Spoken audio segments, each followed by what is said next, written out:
वसुदेवसुतं देवं कंसचाणूरमर्दनं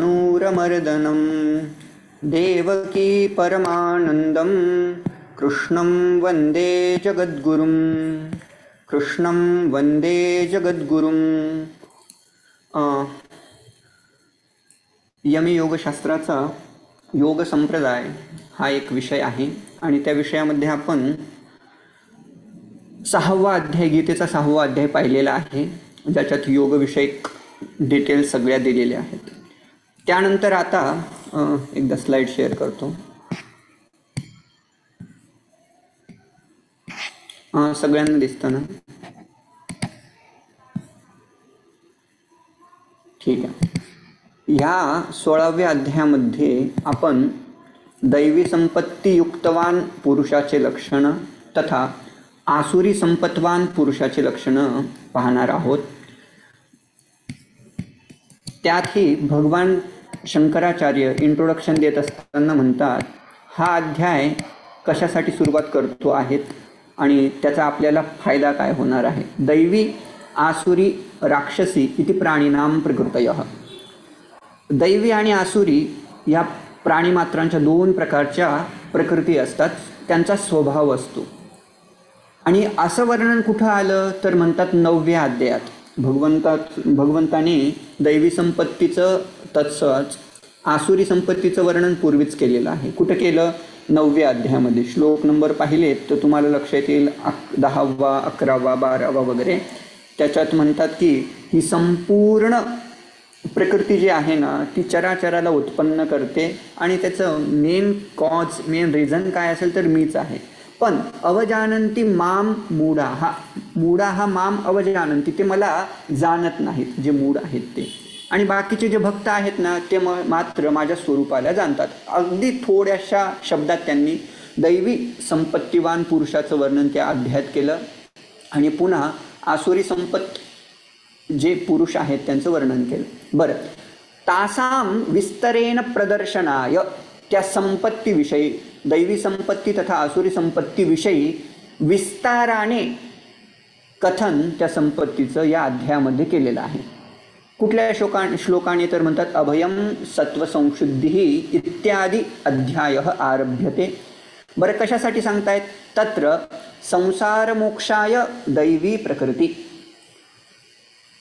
संसारापासून जर मोक्ष हवा असेल तर त्याच्याकरता कारण असलेली प्रकृती कुठली आहे तर दैवी प्रकृती. निबंधाय आसुरी राक्षसी इति दैव्याः आदानाय प्रदर्शनम क्रियते इति.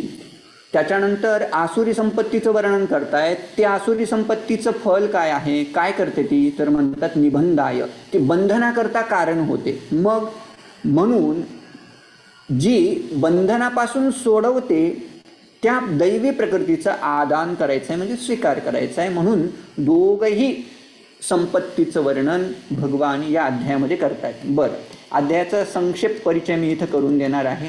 योग संप्रदायातले मुख्य 4 विषय आहेत. 6वा अध्याय, 16वा अध्याय तथा पुढचं उपनिषद असणारे अमृतनादोपनिषद आणि शेवटचं उपनिषद असणारे योग तत्वोपनिषद. त्याच्यातला पहिला 6वा अध्याय आपण पहिला टॉपिक कव्हर केला आहे. आज आपण 16वा अध्याय पाहणार आहोत. त्याची समरी एकदम शॉर्टमध्ये सांगतो म्हणजे तुम्हाला श्लोकांची संगती कळत जाईल. 1 ते 3 श्लोकापर्यंत भगवंत दैवी संपत्तीचं वर्णन करणार आहे. त्याच्यानंतर एका श्लोकामध्ये आसुरी संपत्तीचं वर्णन करतील, म्हणजे 4थ्या श्लोकामध्ये. त्याच्यानंतर 5वा जो श्लोक असणार आहे त्या श्लोकामध्ये आसुरी संपत्तीचं तथा दैवी संपत्तीचं फळ काय असणार आहे, जे इंट्रोडक्शनमध्ये मी तुम्हाला सांगितलं. निबंधाय आसुरी संपत आणि विमोक्षाय दैवी संपत, ते पुन्हा विस्ताराने सांगतील. आणि ते सांगितल्यानंतर आसुरी संपत्तीचं वर्णन एकदम विस्ताराने भगवंत करतात. अध्याय समाप्तीपर्यंत असं म्हणतील पुढं. ठीक आहे. बरं, जवळपास 18 या श्लोकापर्यंत, 6 ते 18 श्लोकापर्यंत आसुरी संपत्तीचं वर्णन असेल. आणि मग 19व्या आणि 20व्या श्लोकात भगवंत म्हणतील जे अशा प्रकृतीने युक्त आहेत, प्रकृतीने स्वभावाने युक्त आहेत, आसुरी संपत्तीने, त्यांना मी काय करतो, त्यांना मी कुठलं फळ देतो किंवा त्यांच्यासाठी माझं काय कर्म असेल त्याच्याविषयी भगवंत बोलतात. आणि त्यानंतर मुख्य आसुरी शक्तीला एकदम शॉर्ट ठेवतात आणि म्हणतात काम, क्रोध आणि लोभ हे 3 जे विकार आहेत किंवा दोष आहेत ते नरकाला प्राप्त करून देत असतात किंवा नरकाचे 3 प्रकारचे द्वार आहेत असं म्हणून सांगतात. बरं, ते सांगितल्यानंतर जे मनुष्य शास्त्रविधीचं पालन करतात त्यांना स्वर्गप्राप्ती ऑब्व्हियसली होणार आहे, पण जे शास्त्राने सांगितलेल्या कर्मांचं उल्लंघन करतात ना त्यांना कुठल्याच प्रकारची सिद्धी प्राप्त होत नाही, कुठलाच पुरुषार्थ त्यांचा साधला जात नाही असं म्हणून सांगतात. म्हणून हे अर्जुना, तू काय कर, शास्त्र जे प्रतिपादन करतं त्या कर्माचं तू काय कर, अनुसरण कर असा उपदेश भगवंत 24व्या श्लोकात करतील. तस्मात् शास्त्रम प्रमाणन्ते कार्याकारी व्यवस्थित वगैरे वगैरे. ठीक आहे, आता मी प्रत्येक श्लोकाचा शब्दशः अर्थ सांगत पुढे जाणार आहे, आपल्याकडे तेवढाच वेळ आहे. हां, पहिला श्लोक आपण म्हणूया. श्री भगवान उवाच अभयं सत्त्वसंशुद्धिर्ज्ञानयोगव्यवस्थितिः दानं दमश्च यज्ञश्च स्वाध्यायस्तप आर्जवम्. आता पहिल्या 3 श्लोकामध्ये दैवी संपत्तीचं वर्णन करतात. त्याच्यातला पहिला गुण ते सांगतात अभयम. अभयम म्हणजे काय, अभीरुता म्हणजे काय, निर्भयता, अगदी सरळ असलेला गुण आहे. बरं, दुसरा गुण काय, सत्वसंशुद्धी. सत्व म्हणजे अंतःकरण, मनः किंवा अंतःकरण. अंतःकरणासाठी नेहमी वापरला जाणारा हा शब्द असणार आहे, त्याच्यामुळे लक्षात ठेवा. गीतेमध्ये सत्व हा शब्द गुणासाठी सुद्धा येतो आणि अंतःकरणासाठी सुद्धा येतो. या ठिकाणी अंतःकरणासाठी आलेला आहे. सत्व म्हणजे अंतःकरण आणि अंतःकरण शुद्धी म्हणजे काय, सत्वसंशुद्धी म्हणजे अंतःकरणस्य शुद्धिः. बरं, ततः ज्ञान योग व्यवस्थितिः असा मोठा शब्द आहे. ज्ञानयोग व्यवस्थिती म्हणजे काय, शास्त्रतः आचार्यतः म्हणजे काय, शास्त्रापासून आलेलं, तथा आचार्य परंपरेने श्रुत केलेलं काय, आत्मादी पदार्थानाम अवगमः. आत्मादी पदार्थांचं जे शास्त्रामध्ये सांगितलं गेलं आहे, ज्याचा विचार केला गेला आहे, त्याचं असलेलं ज्ञान त्याला म्हणायचं ज्ञान योग व्यवस्थिती. मी शांकर भाष्य रेफर करतोय, जर कोणाला प्रश्न असतील की कुठून संस्कृत वगैरे सांगतात तर शांकर भाष्य पाहू शकता तुम्ही. ठीक आहे, ज्ञान योग व्यवस्थिती. दानम, दानम अगदी सरळ सरळ अर्थ आहे. दान म्हणजे काय, कोणाला तरी पात्र असलेल्या व्यक्तीला देणं, मग ते विद्यादान असेल, अन्नदान असेल वगैरे, ते कुठलंही दान तुम्ही लावून घ्या. दमश्च, दमः म्हणजे काय, बाह्य इंद्रियानां निग्रह इति दमः. इंद्रियांचा निग्रह त्याला म्हणायचं दम. आपण 6वा अध्याय पाहिलात, संयतेंद्रिय हा शब्द पाहिला आपण. संयतः म्हणजे काय, ज्याने ठीक आहे, ज्याने इंद्रियांना कंट्रोल केलेला आहे त्यांना म्हणायचं संयतेंद्रिय. इथं तोच शब्द वापरला. दमः म्हणजे काय, इंद्रिय संयमः, इंद्रिय निग्रह. बरं, पुढचा यज्ञ. यज्ञ म्हणजे काय, यागादी कर्म, यज्ञ यागादी कर्म, शास्त्राने सांगितलेले कर्म विहित असलेले जेवढे काही यज्ञ आहेत ना ते करणं. ठीक आहे, बरं. अजून स्वाध्याय. स्वाध्याय म्हणजे काय, शास्त्रांचं अध्ययन करणं.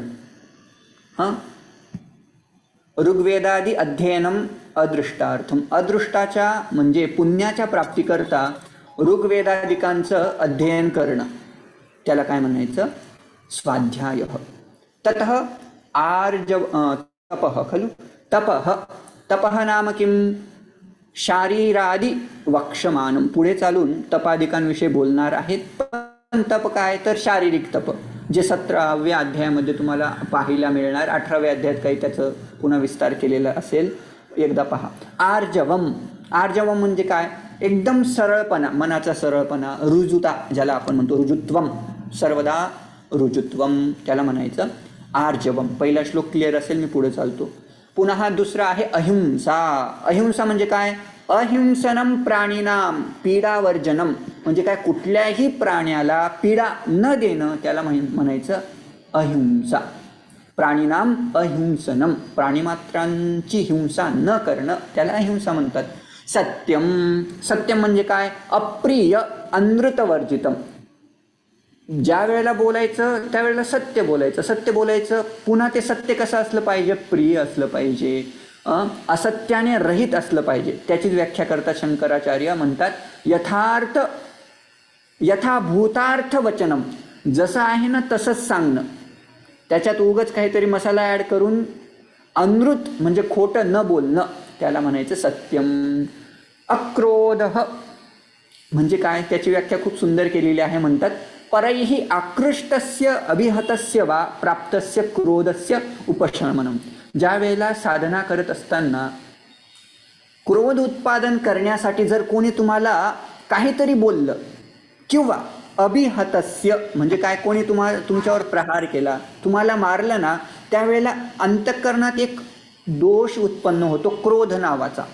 त्या क्रोधाचा उपशम होणं त्याला म्हणतात अक्रोध. हां, म्हणजे काय, मनात क्रोध उत्पन्न न होऊ देणं अक्रोध. त्याग, इथं त्याग शब्दाने शंकराचार्यजी अर्थ करतात संन्यासः. ठीक आहे, पूर्वम दानस्य उक्तत्वात.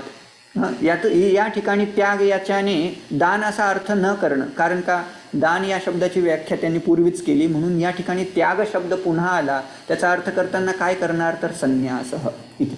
बरं, पुढं शांती. शांती म्हणजे काय, अंतःकरणस्य उपशमः, अंतःकरणाची शांती होणं, उपशम होणं. बरं, अपैशुनम. अपैशुनम हा शब्द कदाचित क्लिष्ट वाटत असेल. अपैशुनम म्हणजे काय, अपिशुनता. बरं, अपिशुन म्हणजे आचार्य त्याचा अर्थ तस्मै पररंध्र प्रकटीकरणम पैशुनम म्हणजे दुसऱ्यांच्या ठिकाणी जरी गुण असले ना, ते गुण न दिसणं किंवा दुसऱ्यांच्या ठिकाणी असलेल्या दोष दिसणे त्याला म्हणतात, किंवा दोष दाखवणे दुसऱ्यांच्या ठिकाणी त्याला म्हणतात पिशुनता. ठीक आहे. बरं, दया. दया म्हणजे काय, कृपा. कृपा म्हणजे काय, भूतेषु कारुण्यता, कृपालुता वगैरे. दया शब्द सोपा आहे, मराठीत आहे, तुम्हाला समजेल. अलोलुप्त्वम पुढचा गुण आहे अलोलुप्त्वम म्हणजे काय, इंद्रियांचा जो विषयांच्या ठिकाणी जाणारा जो स्वभाव आहे ना, त्याला विषय लौलुप्त्वम असं म्हणतात. म्हणजे काय, विषयांना इंद्रियांना विषयांच्या ठिकाणी जाऊ न देणं, त्यांना हवेहवेसे वाटणारे जे विषय आहेत ते न देणं. हां, बरं. मार्दवम. मार्दवम म्हणजे काय, मृदुता. आता मृदुता पहिल्यांदाच आर्जव हा शब्द गेला, मग या ठिकाणी मार्दवम या शब्दाचा अर्थ काय करणार तर त्याचा अर्थ करतायत अकौर्यम. अक्रौर्यम म्हणजे काय, क्रूरता या दोषाचा अभाव असणं त्याला म्हणायचं मृदुता. बरं, पुढचा ह्रीही.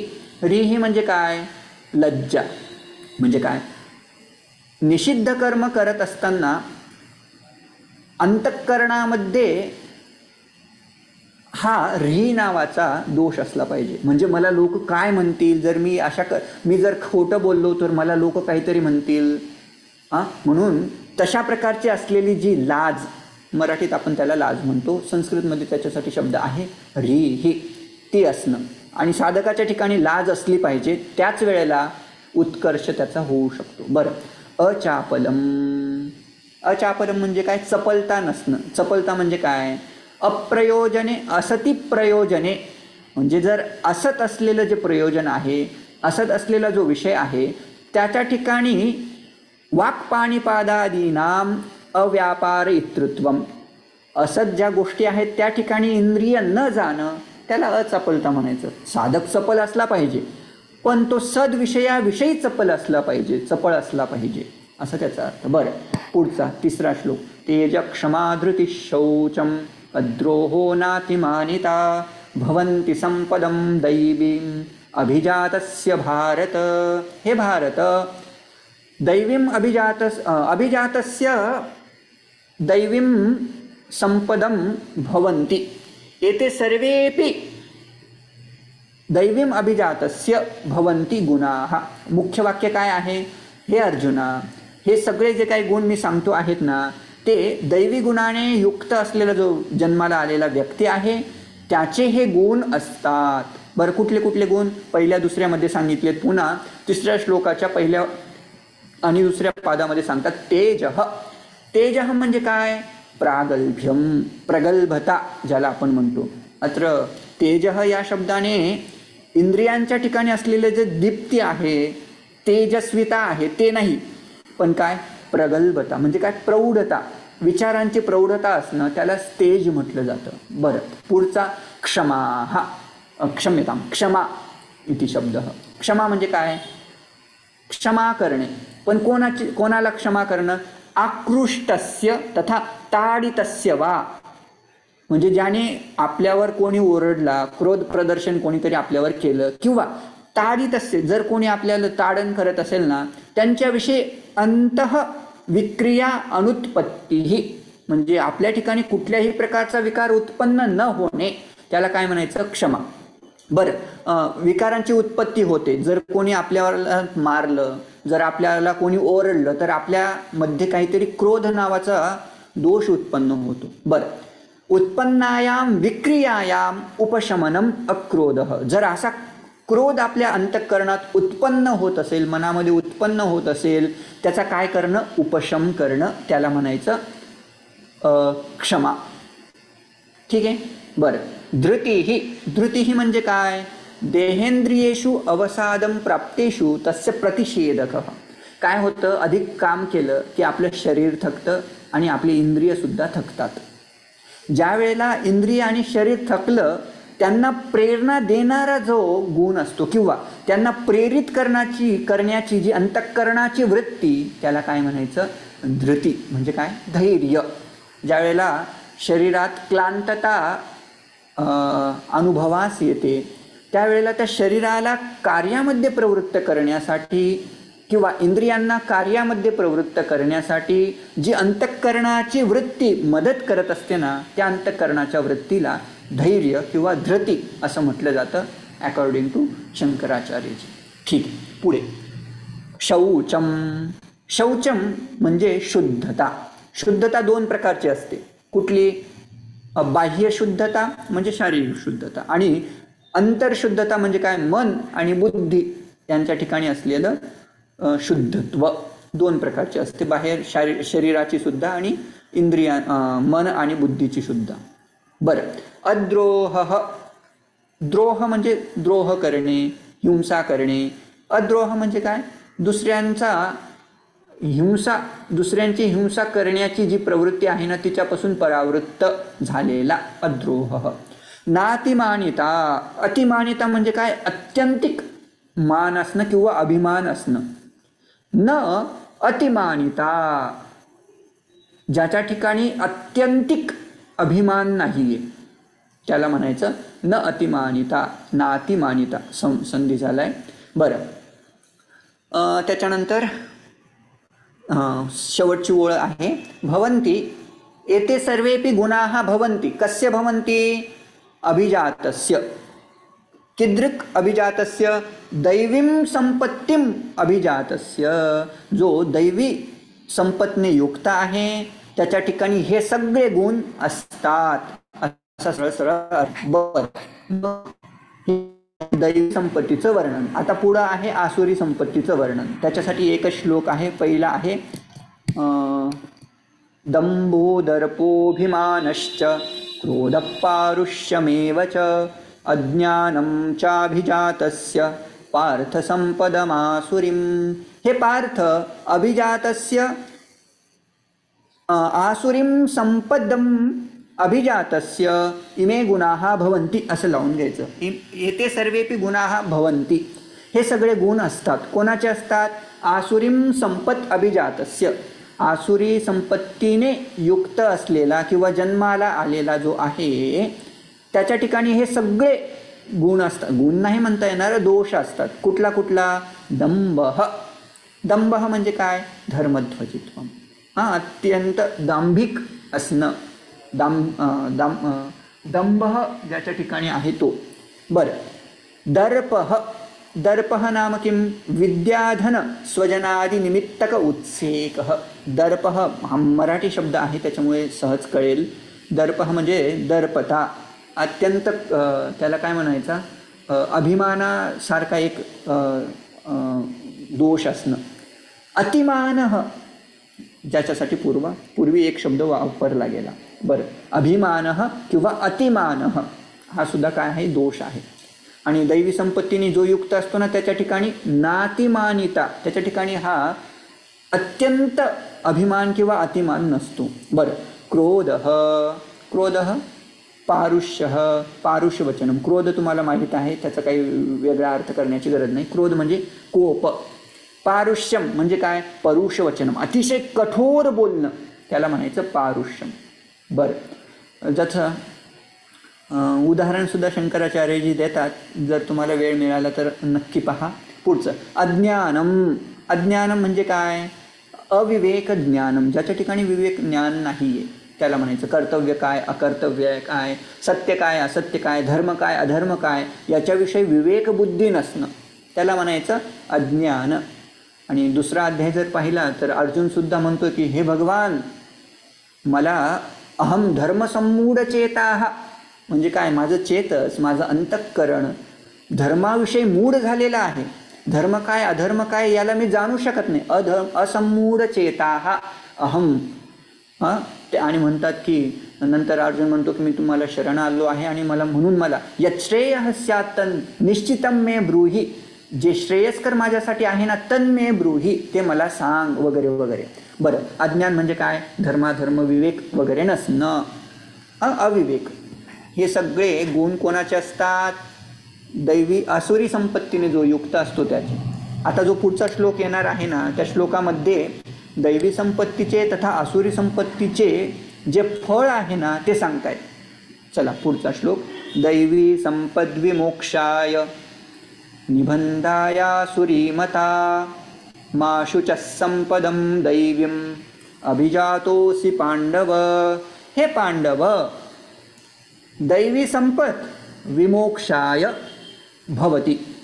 दैवी संपत्ती जे मला पूर्वीच्या मी 3 श्लोकांमध्ये सांगितले ना, पहिल्या श्लोकात, दुसऱ्या श्लोकात आणि तिसऱ्या श्लोकात, अभयम, सत्वसंसिद्धी, त्याच्याने जो युक्त असतो ना ती संपत काय करत असते? विमोक्षाय, विमोक्षाकरिता म्हणजे काय?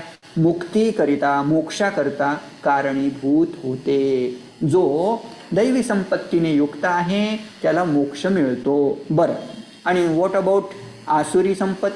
आसुरी निबंधाय मता. निबंध म्हणजे काय? इथं निबंध लेखन, एसे रायटिंग वगैरे नाही. निबंध म्हणजे निश्शेषेण बंधः, सगळ्या बाजूनी, नियतः बंधः असा अर्थ करू शकतो आपण. जी नियतीने म्हणजे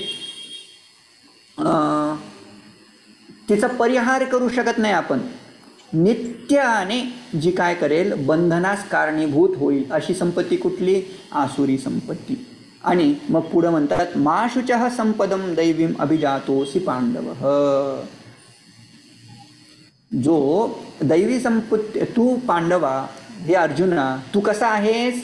तू दैवीम अभिजातः असि, त्वं दैवी संपदम अभिजातः असि. आणि तू कसा आहेस? तू दैवी संपत्तीने युक्त आहेस. म्हणून काय करू नकोस? शोक करू नको, असं भगवंताने सांगितलं. एवढं सांगितल्यानंतर वस्तुतः हा जो पहिल्या 3 श्लोकामध्ये दैवी संपत्तीचं वर्णन केलं हे तुम्हाला मुख्यत्वाने लक्षात ठेवायचं. कारण का? एक प्रश्न असणार आहे, दैवी संपत्तीचं वर्णन करा. आणि त्याच्यानंतर आसुरी संपत्तीचं वर्णन करत असताना भरपूर त्यांनी एक 4था श्लोक तर ठेवला आहे.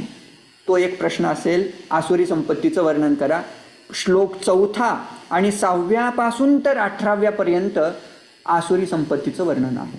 बरं, 5वा जो श्लोक आहे ना, कदाचित तुम्हाला असं विचारलं जाईल की आसुरी संपत्तीचं फळ काय आहे तथा दैवी संपत्तीचं फळ काय आहे. तर तुम्ही सांगू शकतात, जो दैवी संपत्तीने युक्त असतो ती दैवी संपत्ती काय करत असते? मोक्षासाठी कारणीभूत होत असते. आणि आसुरी संपत्ती जी असते ना ती बंधनासाठी कारणीभूत होते. काय करते? ती बंधन करते साधकाचं. बरं, आता पुढचा जो टॉपिक आहे ना, भला मोठा टॉपिक आहे, ज्याच्यात आसुरी संपत्तीचं विस्ताराने चिंतन केलेलं आहे. बरं, पाहूया त्याविषयी. द्वौ भूतसर्गलोकेऽस्मिन् दैव आसुर एव च दैवो विस्तरशः प्रोक्तः आसुरं पार्थ मे शृणु. बरं, द्वौ भूतसर्गौ लोके अस्मिन्, अस्मिन् लोके द्वौ भूतसर्गौ स्तः. या लोकामध्ये दोन प्रकारचे सर्ग आहेत, म्हणजे दोन प्रकारची सृष्टी आहे. कुठली कुठली आहे ती? दैवः आसुरः, दैवी संपत आहे आणि आसुरी संपत आहे. दैवी सर्ग आहे आणि आसुरी सर्ग आहे. बरं, मग काय त्याच्यात विशेष काय आहे त्याच्याविषयी बोलतात. दैवः विस्तरशः प्रोक्तः. याचं चिंतन आपण कुठं केलं? भगवंत म्हणतात मया प्रोक्तः, मी पूर्वीच दैवी संपत्तीविषयी बोललो. दैवः सर्गः पूर्वमेव उक्तः विस्तरशः. कुठं विस्तरशः उक्तः? दुसऱ्या श्लोकामध्ये आणि तिसऱ्या श्लोकामध्ये. बरं, मग आता काय करणार आहात तुम्ही? मग आसुरम शृणु, हे पार्थ आसुरम शृणु, मे शृणु, मत्तः शृणु असा अर्थ करता येईल, किंवा माझ्याकडून ऐक असं सुद्धा अर्थ करता येऊ शकतो. मे शृणु इति, मे मम वचनात, शंकराचार्यजी ते मे याचा अर्थ करतात मम वचनात उच्चमानं यद वचनं वर्तते तस्मात् वचनात शृणु इति अर्थ असा अर्थ आहे. काय? मी पुढच्या श्लोकांमध्ये आसुरी संपत्तीविषयी बोलणार आहे, हे अर्जुना त्याच्याविषयी ऐक. काय आहे तो श्लोक? त्याच्यासाठी शंकराचार्य एक महत्वाची ओळ सांगतायत, नोट करून ठेवा. आ अध्याय परिसमाप्ते आसुरी संपत् प्राणी विशेषणत्वेन प्रदर्शते. पुढचे जेवढे काही आसुरी संपत्तीचे गुण किंवा आसुरी संपत्ती सांगणार आहेत ना, ती संपत्ती कशा प्रकारे सांगणार आहेत माहिती आहे? तर म्हणतात प्राणी विशेषणत्वेन, म्हणजे मनुष्यांसाठी काहीतरी विशेषण वापरलं जाणार आहे. त्या विशेषणाने युक्त जे काही लोक असतील ना, त्यांना काय म्हणायचं? आसुरी संपत किंवा आसुराः इति विदुः. बरं, आणि कशासाठी तुम्ही सांगतायत शंकराचार्यजी किंवा भगवान? तर म्हणतात आसुरी संपत्ती प्रत्यक्षीकरणेन परिवर्जनम कर्तुम शक्यते. जर तुम्हाला कळालं की ही आसुरी संपत्ती आहे, हा आसुरी गुण आहे, मग काय होईल? तुम्ही त्याचं परिवर्जन करणार, तुम्ही त्याला त्यागण्याचा प्रयत्न करणार, सोडण्याचा प्रयत्न करणार. त्याने काय होईल? मोक्षप्राप्ती होईल. बरं, काय काय आहेत ते? प्रवृत्तिं च निवृत्तिं च जनान विदुरासुराः न शौचं नापि चाचारो न सत्यं तेषु विद्यते. पुढचा श्लोक आहे, म्हणतात प्रवृत्तिं च निवृत्तिं च जनाः असुराः जनाः न विदुः. अन्वय करतो, असुराः जनाः प्रवृत्तिं किं निवृत्तिं किं एतस्मिन् विषये एतयोः विषये न विदुः न अवजानन्ति. म्हणजे काय? असुर संपत्तीने युक्त असलेले जेवढे काही मनुष्य आहेत, ते प्रवृत्ती काय आहे आणि निवृत्ती काय आहे या दोघांना ते जाणत नाही. आता प्रवृत्ती म्हणजे काय, निवृत्ती म्हणजे काय, त्याच्याविषयी थोडंसं माहीत पाहिजे. त्याच्यासाठी शंकराचार्यजी म्हणतात प्रवृत्ती म्हणजे काय? प्रवर्तनम यस्मिन पुरुषार्थ साधने कर्तव्य. ज्या साधनांद्वारे पुरुषार्थ प्राप्ती होईल ना, त्यांच्या ठिकाणी, पुरुषार्थाच्या ठिकाणी प्रवृत्ती होणं ते जाणत नाहीत. म्हणजे काय? त्यांना पुरुषार्थ प्राप्ती कशाने होते हेच माहीत नाही. त्यांची त्या ठिकाणी प्रवृत्ती होत नाही, कारण का? त्यांना माहीतच नाही. बरं, निवृत्ती कशापासून? निवृत्ती एतद विपरीता, म्हणजे काय? पुरुषार्थ प्राप्ती ज्याच्याकडून होत असते ना, त्या ते साधनांची प्राप्ती तर होतच नाही, पण एतद विपरीत जेवढे काही असलेले जे काही काम, क्रोध, लोभ आदी जे विकार आहेत ना, त्यांच्यापासून निवृत्तीही होत नाही. कारण का? त्यांना निवृत्ती माहीत नाही. असुर संपत्तीने युक्त असलेले जेवढे काही लोक आहेत त्यांना प्रवृत्ती माहीत नाही. म्हणजे काय? पुरुषार्थ कसा प्राप्त करायचा ते माहीत नाही. निवृत्ती म्हणजे त्या पुरुषार्थ प्राप्तीसाठी अनिष्ट करणारे जेवढे काही दोष आहेत ना, त्या दोषांपासून निवृत्त कसं व्हायचं हे सुद्धा त्यांना माहीत नाही. न शौचम न च अपि आचारः न सत्यम तेषु विद्यते. तेषु पुरुषेषु, तेषु असुर संपदयुक्तेषु पुरुषेषु न शौचम विद्यते, न विद्यते, न विद्यते हे सगळीकडे लावायचं. आता त्या पुरुषांच्या मध्ये शौच नसतं, म्हणजे काय, शुद्धता, आंतरिक शुद्धी, बहिर्शुद्धी वगैरे नसते. नच अपि आचार, इथं चाचा म्हणजे चाचा अंकल बिंकल नाही घ्यायचं हां. नच अथवा न अपि च आचारः, आचारः तेषु न विद्यते, चांगलं आचरण त्यांच्या ठिकाणी नसतं. अजून काय नसतं, सत्यम तेषु न विद्यते, त्यांच्या ठिकाणी सत्यता सुद्धा नसते. अजून काय, अप्रतिष्ठम असत्यम अप्रतिष्ठम ते जगदाहुरनीश्वरम अपरस्पर संभूतम किमन्यत् कामहैतुकम. त्यांचं चिंतन कशा प्रकारचं असतं त्याच्याविषयी जरा बोलतात. असत्यम अप्रतिष्ठम जगत, हे जगत कसं आहे माहीत आहे का? ते म्हणतात असत्यम आहे. जसं आपण असत्य आहोत ना, तसं हे जगतसुद्धा असत्य आहे. अजून कसं आहे, अप्रतिष्ठम, यांना या जगताला कुठल्याही प्रकारची प्रतिष्ठा नाही आहे. अजून कसं आहे, अनीश्वरम, या जगताचा कोणीच ईश्वर नाही आहे माझ्याशिवाय. ते म्हणतात माझ्याशिवाय, हां पुढे तुम्हाला कळेलच. ईश्वरोहम अहम भोगी हा श्लोक येणार आहे.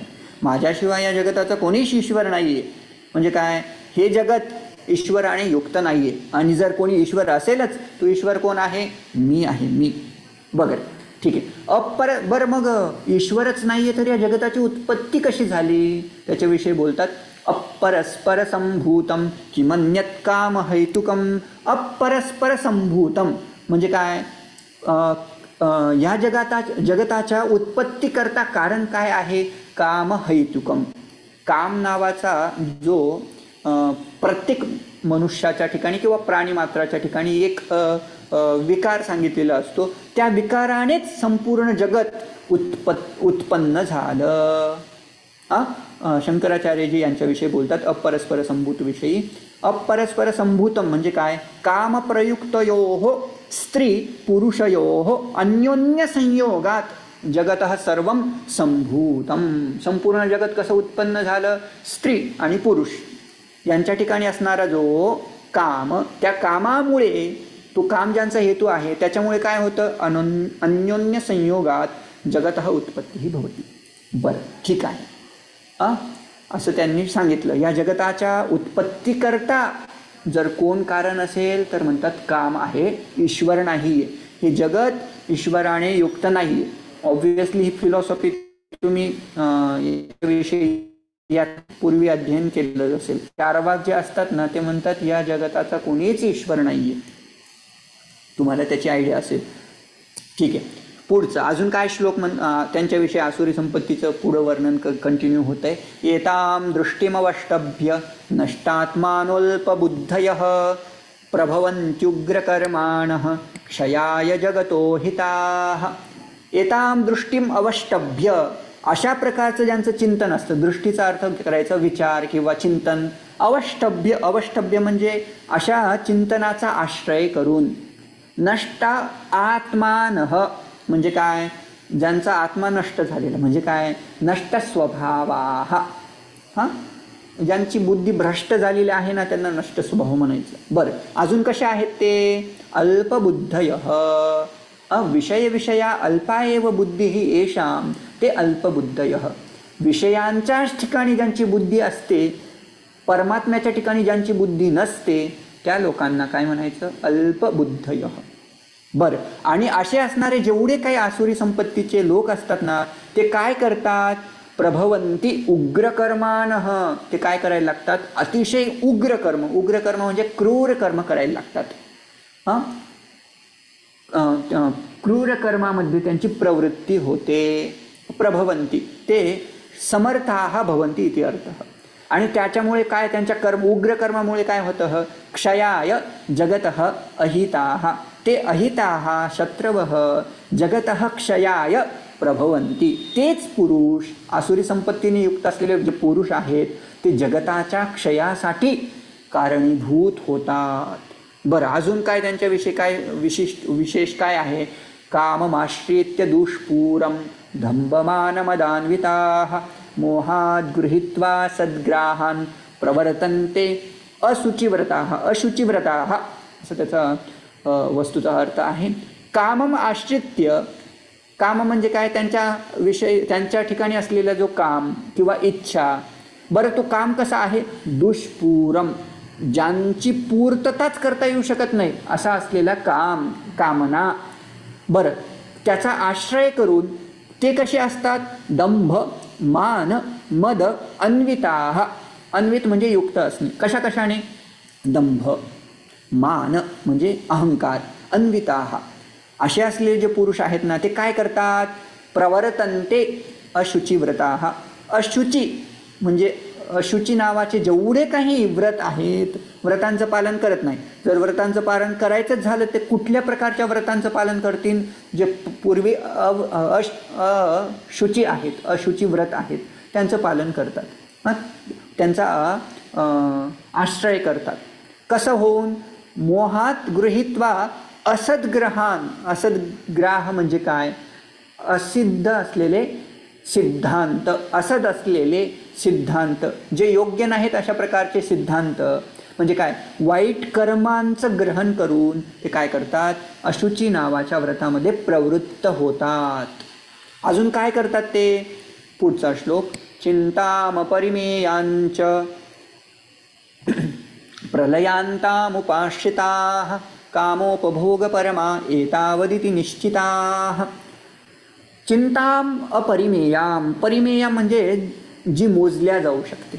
बरं हे चिंता करतात, कशा प्रकारची चिंता करतात, अपरिमेयाम, जिचं मापनच केल्या जाऊ शकत नाही, अमाप चिंता करतात. बरं कुठपर्यंत करतात ते चिंता, प्रलयांताम, ज्या चिंतेचा अंत त्यांच्या मरणानेच होतो. म्हणजे काय, इथं प्रलय या शब्दाचा अर्थ मरण असा करायचा आहे. प्रमाण काय असेल तर शंकराचार्यजी ते असं करतायत, प्रलयांताम म्हणजे काय, मरणांताम उपाश्रिताः. चिंता कशा प्रकारची आहे, पहिली गोष्ट जिचं मोजमाप करता येऊ शकत नाही, अमाप अशी चिंता करतात. कुठपर्यंत करतात, जोपर्यंत त्यांचं मरण होत नाही ना तोपर्यंत ती चिंता करतच राहतात. बरं आणि त्याने काय होतं, कामोपभोग परमाः. काम उपभोग परमाः, काम हा उपभोग, काम हा विषयच ज्याच्यासाठी परम आहे असे असलेले ते आसुरी संपत्तीचे लोक, त्यांच्यासाठी हे विशेषण दिलेलं काय, बहुब्रीही समान. काम उपभोग परमाः, काम उपभोगण्यामध्येच जे प्रवृत्त झालेले आहे. एतावर इति निश्चिताः. पुढचा श्लोक कंटिन्यू होत आहे. आशापाशशतैर्बद्धाः कामक्रोधपरायणाः ईहन्ते कामभोगार्थम् अन्यायेनार्थसंचयान्. त्या मनुष्यांचे विशेषण या ठिकाणी दिलेले. कुठल्या पुरुषांचे विशेषण, ज्या आसुरी संपत्तीने युक्त आहेत त्यांच्यासाठी म्हणतात आशापाश शतैः बद्धाः. ते व्यक्ती आहेत बांधले गेलेले आहेत. बरं कशाने बांधले आहेत, पाशशतैः, 100 प्रकारच्या म्हणजे हजारो प्रकारचे जेवढे, शेकडो प्रकारचे जेवढे पाश असतात, पाश म्हणजे काय, दोऱ्या, त्या पाशाने ते बांधले गेलेत. बरं तो पाश नेमका कुठला आहे तर म्हणतात आशा पाश शतैः. आशारूपी पाशांनी 100च्या काहीतरी आवाज येतो. बरं आशा पाश शतैः बद्धाः म्हणजे काय, आशाने, आशा नावाचा जो दोष आहे त्या दोषाने जे बांधले गेलेले आहेत, जे नियंत्रित आहेत असे. बरं अजून कसे आहेत ते, काम क्रोध परायणाः. हा शब्द अतिशय महत्त्वाचा आहे. महाराष्ट्रामध्ये हरिभक्त परायण हा शब्द नेहमी वापरला जातो. हरिभक्त परायण या शब्दाचा अर्थ नेमका काय होतो असं जर कोणी विचारलं तर कदाचित कन्फ्युजन असू शकतं. त्याचा अर्थ आज क्लिअर करतो मी. हरी भक्तीच ज्याचं परम आयनम आहे. आयनम म्हणजे काय, अयनम म्हणजे काय, आयनम म्हणजे आश्रय. हरिभक्तीच ज्याचा परम आश्रय आहे, ज्याचं घर आहे, त्याला म्हणायचं हरिभक्ती परायण. जो हरिभक्तीच परायण आहे किंवा हरिभक्ती हे ज्याचं श्रेष्ठ आयतन आहे असा एक अर्थ करता येऊ शकतो. बरं हे आसुरी संपत्तीने युक्त असलेले लोक कसे असतात, काम क्रोध परायणाः म्हणजे काय, काम क्रोधौ परम अयनम अयनम आश्रयम येषाम, ज्यांचा आश्रय काय आहे, काम आणि क्रोध. काम आणि क्रोध हा ज्यांचा श्रेष्ठ आश्रय आहेत. म्हणजे काय, कामाच्या आश्रयास गेलेले जे व्यक्ती आहेत. बरं, ते काय करतात, इहंते. इहंते म्हणजे काय, इच्छा करतात, इहा करतात, हां, चेष्टा करतात. कशासाठी, कामभोगार्थम, मला हा काम प्राप्त व्हावा, ह्या इच्छा माझ्या पूर्ण व्हाव्यात, त्याची कामना करतात. आणि त्याच्याकरता काय करतात, अन्यायेन अर्थसंचयान, कामनापूर्तीसाठी अर्थाची जरूरत असते, गरज असते.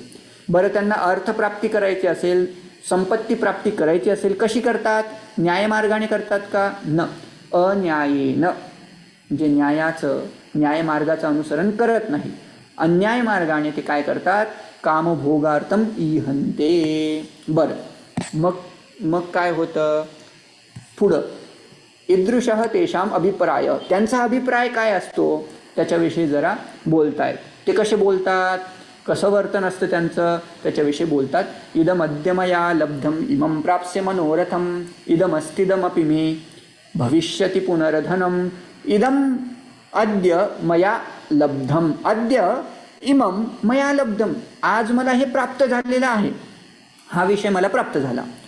इदम मनोरथम प्राप्से, आणि प्राप्से भविष्यकाळ आहे, जे माझं मनोरथ आहे ना, त्या मनोरथाला सुद्धा मी मिळवेल, प्राप्त करेल.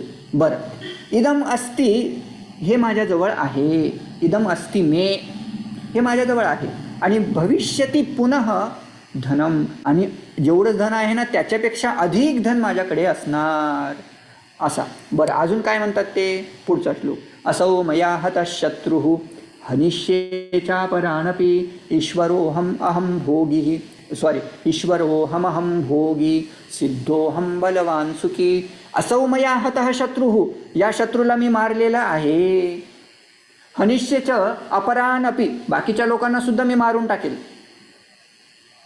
हां, जे माझ्या विरोधात जातील सगळ्यांची वाट लावेल मी. बरं, अजून ईश्वरः अहम, मीच ईश्वर आहे, या जगताचं कोणी ईश्वर असेल ना, मीच आहे, मी या जगताचा स्वामी आहे. अहम भोगी, मीच या सगळ्या कामांचा, उपभोगांचा काय घेणार आहे, उपभोग घेणार आहे, भोगी आहे मी. अजून मी कसा आहे, सिद्ध आहे, सिद्ध म्हणजे समृद्ध आहे, संपन्न आहे. कशाने संपन्न आहास तू, तर म्हणतात नप्तृभिः पुत्रैः अहम संपन्नः अस्मि, सिद्धः अस्मि. अजून कसा आहे मी, बलवान, मीच काय आहे, शक्तिमान आहे, माझ्या व्यतिरिक्त कोणीच शक्तिमान नाही. आणि सुखी, मीच सुखी आहे. आणि बाकीचे लोक कसे आहेत म्हणतात, अन्ये तू भूमिभाराय एव अवतीर्णाः, बाकीचे जेवढे माझ्या व्यतिरिक्त जेवढे काही लोक आहेत ना, ते भूमीला भारच आहेत. त्यांचा जन्म कशाला झाला, तर म्हणतात भूमिभाराय अवतीर्णाः, भूमिभारा करतात ते अवतीर्ण झाले. अजून कसं ते, त्याचं चिंतन, त्याचा अभिप्राय कसा असतो, आढ्यः अभिजनवान अस्मि, मी कसा आहे, आढ्य आहे. आढ्य म्हणजे काय, श्रीमंत आहे मी, श्रीमान आहे मी, श्रीमंतः अथवा श्रीमान अस्मि, श्रीमंत मीच आहे. अजून कसा आहे, अभिजनवान अस्मि, अभिजनवान म्हणजे काय, माझ्या डायनेस्टीमध्ये, माझ्या वंशामध्ये माझे जे सप्तपुरुष होऊन गेलेत ते कसे आहेत, श्रोत्रिय, कृपालुत्व आदी गुणांनी युक्त होऊन गेलेत, आणि मी त्यांनी युक्त आहे, त्यांच्या डायनेस्टीमध्ये आहे, असा एक अर्थ करू शकतो. किंवा मी लोकांच्या समूहाने युक्त आहे, अभिजनवान अस्मि, जनवान अस्मि, लोकांनी युक्त आहे. अभितः जनः यस्य अभिजनवात, अभिजनवत, अभिजनवात इति अभिजनवान इति प्रथमा. बरं, अजून कसा आहे मी, कोण्योस्ति सदृशो मया, माझ्यासारखा अजून कोण आहे या जगतामध्ये. हां, अजून मी कसा काय करत असतो, यक्षे, मी काय करेल, भरपूर सारे यज्ञ करेल. अजून त्याने काय होईल, तिथं काय करेल यज्ञामध्ये, दास्यामी म्हणजे काय, मी यज्ञ वगैरे करेल, त्या यज्ञामध्ये मी नट आदी म्हणजे काय, अभिनेता लोकांना बोलवेल, अभिनेत्री किंवा डान्सर तिला बोलवेल, मग मी काहीतरी तिला देईन, असं शंकराचार्य म्हणतात. दास्यामी नटादिभ्य, जे काय अभिनेता वगैरे लोक असतील ना तिथं कल्चरल प्रोग्राम करण्यासाठी, त्यांना मी दान देईल. म्हणजे काय, नोटा उडवेल नृत्य करणाऱ्यांवर, बरं, अजून मोदिष्ये, त्यांनी नृत्य केलं की मला खूप आनंद होईल, त्याने मी आनंदित होणार. इति अज्ञान विमोहिता, अज्ञानाने विमोहित असलेले जेवढे काही लोक असतं ना, त्यांचं अशा प्रकारचं चिंतन असतं. कशा प्रकारचं? ते श्लोक तुम्ही पहा. आद्य अभिजनवान कोण्यस्ति सदृशो मया, माझ्यासारखा या जगतामध्ये कोण आहे बरं? म्हणजे कोणीच नाही असं त्यांना म्हणायचं असतं. बरं, अजून कसे आहेत ते पुढचे श्लोक महत्त्वाचे. अनेक चित्त विभ्रांता मोहजाल समावृता प्रसक्ता कामभोगेषु पतंती नरकेषु चो, त्यांची विचार करण्याची क्षमता जी असते ना ती कमकुवत असते. अनेक चित्त विभ्रांता, त्यांच्या चित्तामध्ये अनेक प्रकारचे विभ्रम असतात, नाना भ्रम असतात. बरं, अजून म्हणतात मोह जाल समावृता, मोह म्हणजे अविवेक नावाचं एक काहीतरी जाळं आहे आणि त्या जाळ्याने समावृत्त झालेले आहेत. प्रसक्ता कामभोगेषु पतंती नरकेषु चौ, कामभोगेषु प्रसक्ता, काम भोग यांच्या ठिकाणीच प्रवृत्त झालेले, प्रसक्त झालेले जे आसुरी संपत्तीचे लोक आहेत ना, त्यांचं काय गती काय होते? अशुचौ नरके पतंती, अशुची असलेल्या अतिशय घाणेरड्या नरकात ते पडतात. ठीक आहे. अजून आत्मसंभाविता स्तब्धा धनमानमदान्विता यजन्ते नाम यज्ञैस्ते दंभाविपूर्वकम्. आत्मसंभाविता, आत्मसंभावित म्हणजे काय? स्वतःला अतिशय पंडित मानणं. पंडितम मन्यमानाः असं कठोपनिषदात येतं. आत्मानं मन्यमानाः, मीच श्रेष्ठ आहे, मीच पंडित आहे, मीच सगळ्या शास्त्रांचं अध्ययन केलं, मीच संभावित आहे असं जे चिंतन करतात, मी सगळ्या गुणांनी युक्त आहे असं ज्यांचं चिंतन असतं त्यांना म्हणणार आत्मसंभाविताः. स्तब्धाः, स्तब्धाः म्हणजे काय? म्हणतात अप्रणत आत्मान, जे कोणालाच नमस्कार करणार नाही. नम्रता नावाचा गुण त्यांच्या अंतःकरणाला शिवत सुद्धा नाही, दूर दूर असतो अतिशय त्यांच्यापासून. बरं, हा शब्द जर तुम्ही छांदोग्य उपनिषद कदाचित पाहिलं असेल, 6व्या अध्यायामध्ये श्वेतकेतू हा शिष्य आहे छांदोग्य उपनिषदाचा आणि त्यांचे पिता वगैरे आरुणी तिथं पिता असतात. गुरुकुलात शिक्षण घेतल्यानंतर किती वर्ष शिक्षण घेतो तर म्हणतो 12 वर्ष. 12 वर्ष काय काय शिकतो? सगळे वेद शिकतो आणि घरी येतो. घरी आल्यानंतर वस्तुतः जो ज्ञानाने युक्त असतो ना तो नम्र झालेला असावा.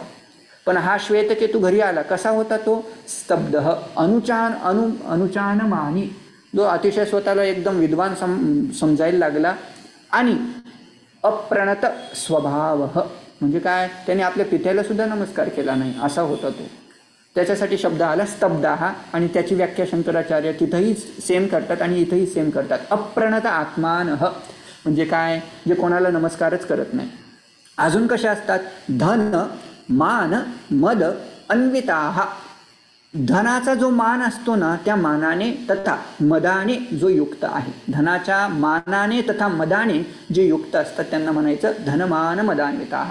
असे असलेले लोक काय करतात? यज्ञ करतात. हो, यज्ञ करतात, चांगलं करतात न, यज्ञ करतात ते, पण त्यांचा यज्ञ कसा असतो? दंभेन अविधिपूर्वकम यजन्ते, ते नामयज्ञही यजन्ते, नामयज्ञ तर करतात पण त्यांचा नामयज्ञ कशासाठी असतो? अरे माझी कीर्ती व्हावी, मला सगळंच जग ओळखावं, हा विचार त्यांच्या अंतःकरणावर असतो. दंभेन अविधिपूर्वकम, त्यांच्या यज्ञासाठी कुठलाही विधी नसतो. मी म्हणेल तेच, अरे तू ब्राह्मण आहेस ना, तुला काय वेदबीत कळत नाही, मी सांगतो तसं कर, त्या प्रकारे त्यांचे यज्ञ असतात. ठीक आहे. अजून कसे असतात ते? अहंकारम बलम दर्पम कामम क्रोधंच संश्रिताः मामात्मपरदेहेषु प्रद्विषंतोभ्यसूयकाः, अहंकाराने युक्त असतात. बरं, अजून बल दर्प काम क्रोधम संश्रिताः, हे सगळ्या गुणांचा ते काय करतात? आश्रय करतात. म्हणजे काय? हे सगळे दोष त्यांच्या ठिकाणी असतात. मुख्य वाक्य आता माम, माम या शब्दाचा अर्थ करायचा परमेश्वरम, ईश्वरम, श्रीकृष्णम, आत्म परदेहेषु. बरं, मी श्रीकृष्ण कसा आहे? मी परमात्मा कसा आहे? आत्म तथा परदेहेषु विद्यमान आहे. मी स्वतःच्या त्या पुरुषांच्या देहात सुद्धा मी उपलब्ध आहे. परदेहेषु अपि उपलब्धः विद्यमानः अस्मि. पण हे काय करतात हे लोक? प्रद्विषन्तः माम प्रद्विषन्तः अभ्यसूयकाः सर्वं कार्यं कुर्वन्ति, ते माझाच द्वेष करतात म्हटलं. भगवंत म्हणतात हे जेवढे काही अहंकार दर्प एवढ्या गुणांनी दोषांनी युक्त जे लोक आहेत ना ते माझा द्वेष करतात. कोणाचा द्वेष? जो मी सर्वांच्या ठिकाणी आहे अशा असणाऱ्या परमात्म्याचा ते काय करतात? द्वेष करतात. अभिसूयकाः म्हणजे काय? सन्मार्ग मध्ये जे असतात ना त्या सन्मार्गामध्ये असलेल्या गुणवान व्यक्तींचा सुद्धा काय करतात? ते द्वेष करतात. बरं, असे जे आसुरी संपत्तीने युक्त लोक आहेत ना जे माझा द्वेष करतात ना त्यांची मी काय अवगती करतो त्याच्याविषयी भगवंत आता बोलतायत. 2 श्लोक महत्त्वाचे आहेत, लक्षात ठेवा.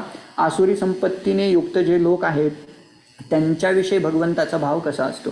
तानहं द्विषतः क्रूरान् संसारेषु नराधमान् क्षिपाम्यजस्रमशुभाम् आसुरीष्वेव योनिषु. म्हणतात तान पुरुषान. बरं, कसे आहेत ते पुरुष? क्रूरान, अतिशय क्रूर असलेले. अजून कसे आहेत? नराधमान, नरांमध्ये पुरुषांमध्ये अतिशय अधम असलेले. द्विषतः माम द्विषतः ते काय करतात? माझा द्वेष करतात ना. मग अहम क्षिपामी, मी त्यांना फेकतो, टाकतो. कुठं टाकतो? आसुरीषु योनिषु, आसुरी योनीमध्ये मी त्यांना टाकतो. जी आसुरी योनी कशी आहे? अजस्रम अशुभानाम आसुरीषु योनिषु. अजस्रम म्हणजे काय? जी पुन्हा पुन्हा कंटिन्यू होते. अशुभानाम न अशुभान इति शब्द क्षम्यताम. अशुभान त्या पुरुषांचं विशेषण आहे. जे पुरुष कसे आहेत? अशुभ कर्म करणारे आहेत, अशुभ कर्मकारिणः. त्यांना कुठं टाकतो? त्या पुन्हा प्राप्त होणाऱ्या आसुरी योनीमध्ये मी टाकतो. अजून काय होतं त्यांचं? आसुरी योनिमापन्नाः मूढा जन्मनि जन्मनि माम अप्राप्य एव कौंतेय, माम अप्राप्यैव कौंतेय तथो यान्त्यधमां गतिम. त्यांची काय गती होत असते? सिंपल गती आहे. आसुरीम योनिम आपन्नाः, आसुरी संपत्तीस योनीस प्राप्त झालेले म्हणजे नरकास प्राप्त झालेले.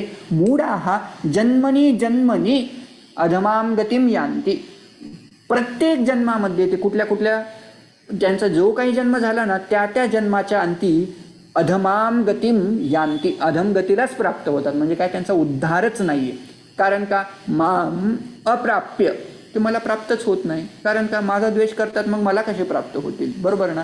म्हणून अधमां गतिम यान्ति, यान्ति म्हणजे गच्छन्ति, प्राप्नुवन्ति. बरं, आता सगळे जेवढे काही 6व्या श्लोकापासून तर 18व्या श्लोकापर्यंत जे काही सांगितले ना आसुरी संपत्तीचे दोष, त्याचं एकदम संक्षिप्त चिंतन पुढच्या श्लोकामध्ये करतायत.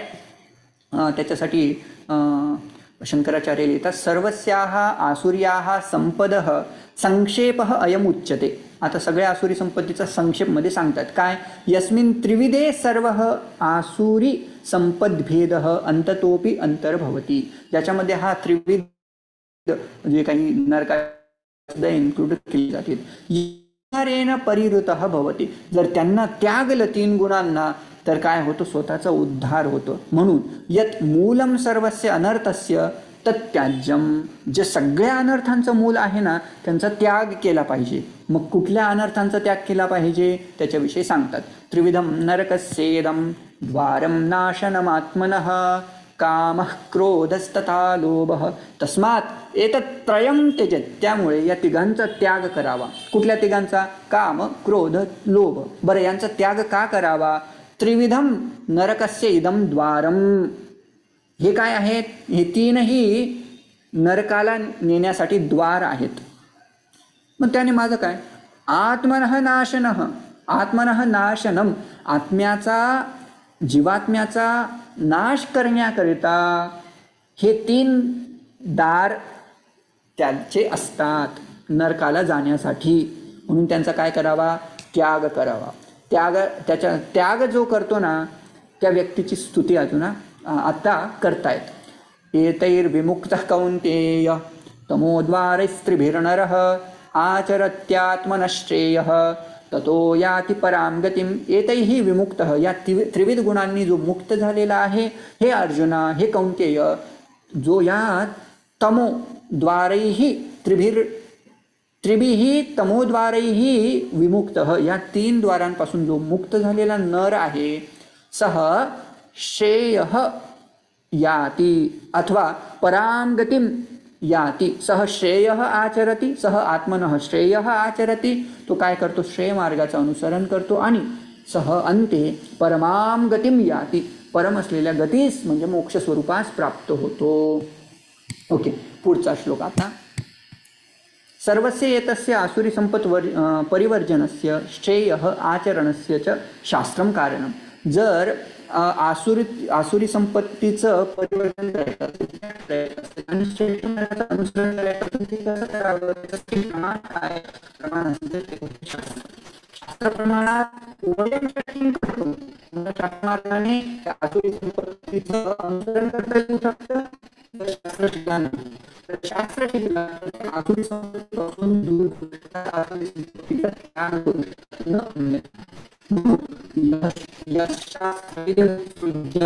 वर्तते कामकारतः न स सिद्धिमवाप्नोति न सुखं न परां गतिं.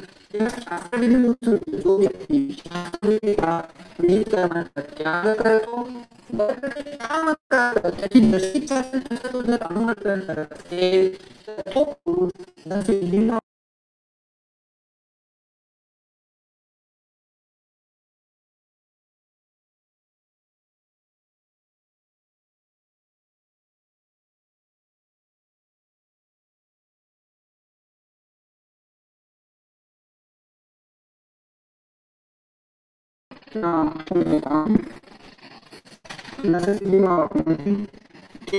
शेवटचं श्लोक आहे.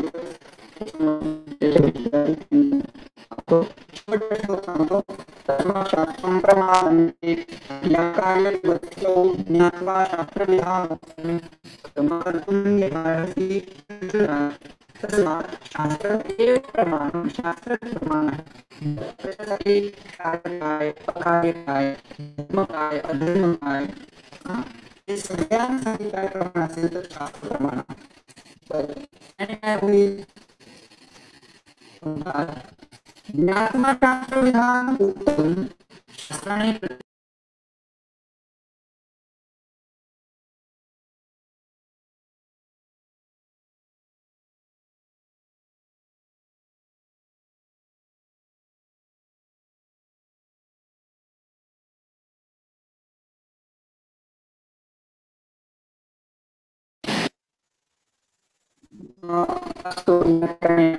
अध्याय संपवलेला आहे. आपण सांगितलं ओम पूर्णमद पूर्णमिदं पूर्णात् पूर्णमुदच्यते पूर्णस्य पूर्णमादाय पूर्णमेवावशिष्यते. ओम शांती शांती शांती. हरि ओम श्री गुरुभ्यो नमः. हरि ओम. कृष्णास्य समाप्त करूया. सोपे असणारे तुम्ही फक्त 2 प्रश्न सांगितले म्हणजे आणि